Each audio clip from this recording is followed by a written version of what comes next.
Ассаламу алейкум. Бүгүн сиздер менен биз сыр жасайбыз. Ал үчүн бизге сүт керек болот. Быштак, май, сода жана туз керек болот. Анда эмесе баштайлы. Ал эми быштак туурасында айта турган болсом, быштак сөзсүз түрдө үйдүн быштагы болушу керек. Алгач 1,5 литр сүттү мискеге куюп алабыз. 900 грамм быштагыбызды сүткө кошуп, сүт ысып, сүттүн көгү чыгып калганга чейин ара-сыра аралаштырып турабыз. Мынакей сүтүбүз экиге бөлүнүп калды. Көк соусу жана быштагы өзүнчө болду.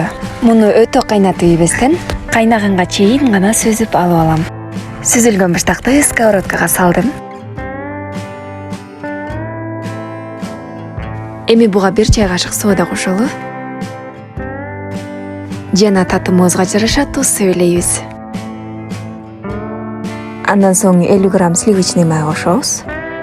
Булардын баардыгын жакшылап аралаштырып, коюу бир массага келип калганга чейин бышырабыз.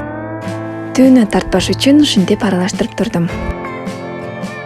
Мынакей массабыз бир канча убакыттан кийин коюлашты. Эми муну бир ылайыктуу идишке салабыз. Үстү муздары менен катый баштады. Жакшылап муздашын күтүп турдум дагы, акырын чыгарып алдым.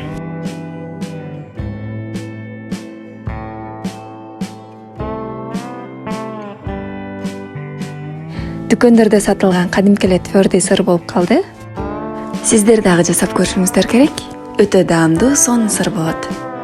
Кийинки видеону эмне туурасында чыгарайын комментарийге жазып коюңуздар. Сөзсүз түрдө лайк койгонду жана катталганды унутпаңыздар. Себеби бул каналдан көптөгөн кызыктуу чыгарылыштар чыгат. Кийинкиде көрүшкөнчө.